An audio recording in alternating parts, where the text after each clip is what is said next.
उहो हिकु गोश्त जो लोथड़ो ठहंदो आहे।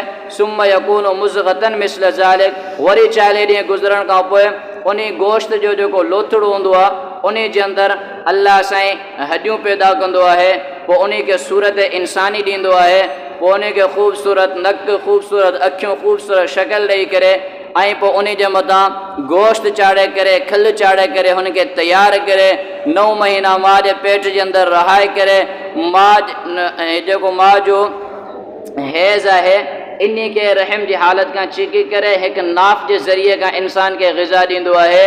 ईअं करे 9 महीननि खां पोइ इहो अमरा ॿाहिरि जलवा अफ़रोज़ थिए थो ऐं हली करे अॻिते जॾहिं ही आख़िर बालिग़ थिए थो, पोइ अल्लाह ऐं हुनजे रसूल जा हिन जे मथां कुझु ज़िम्मेदारियूं आहिनि, कुझु अहकाम आहिनि।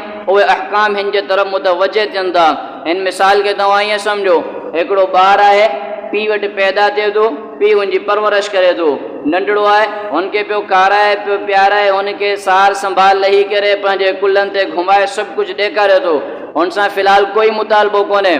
जॾहिं इहो ॿारु आकिल बालिग़ थिए थो, पीउ जे दस्त बाज़ू बणजण जे कम वारो थिए थो, तॾहिं पीउ जा कुझु अहकाम हुन पुट जे तरफ़ मुतवजे थींदा आहिनि। हुन पुट जे लाइ हुन पुट खे पीउ चवंदो आहे, हाणे तूं मूंसां मुंहिंजे कमनि में हथु विझरा, मूंखे जेको आहे कमाए करे, हाणे एसी ताईं मूं तोखे पालियो, हाणे तूं मुंहिंजो कुझु दस्ते बाज़ू बणिजी वञ। ईअं ई अल्लाह साईं बि सग़ीर जे मथां कोई हुकुम नाफ़िज़ न आहे कयो। ॿार जॾहिं सग़ीरपन खां बचपन खां अची करे जॾहिं बालिग़ थिए थो, तॾहिं अल्लाह जा अहकाम हुनजे तरफ़ मुतवजे थियनि था।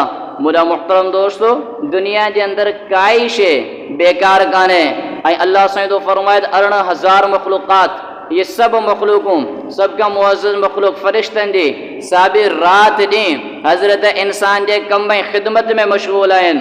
त ख़बर पई त इंसान जेको आहे सो ईअं आयो ऐं वेंदो कोन, पर इंसान जेको हिकु वॾी अज़मत ऐं अहमियत जो हामिल आहे, जेको एॾी वॾी अज़मत ऐं अहमियत जो हामिल आहे ऐं जंहिंखे एॾी वॾी हस्ती पैदा कयो आहे ऐं जेका एॾी वॾी हस्ती जनाब रसूल करीम सल्लल्लाहु अलैहि वसल्लम जी उम्मती बणिजी करे आई आहे, तंहिंजी का न का ज़िम्मेदारी ज़रूरु आहे।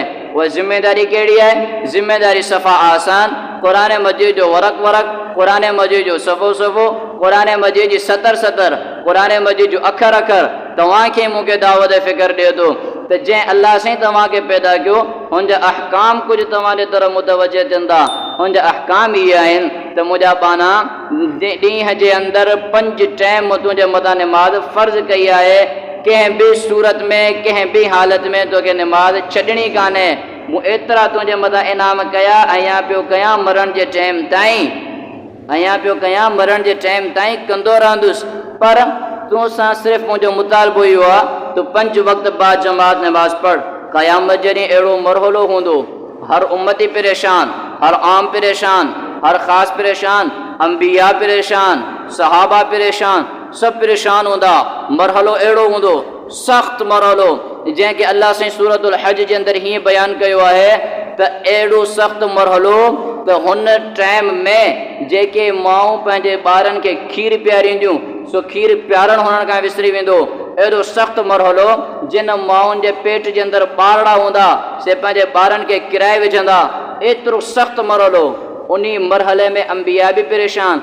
उन मरहले जे वक़्तु अल्लाह साईं थो फरमाए पाना जेकॾहिं 5 टाइम पाबंदी सां मुंहिंजे लाइ तूं नमाज़ पढ़, क़यामत जॾहिं इन्हनि सभिनी फ़िक्रनि खां तोखे बेफ़िक्र करे छॾींदुसि। पंहिंजी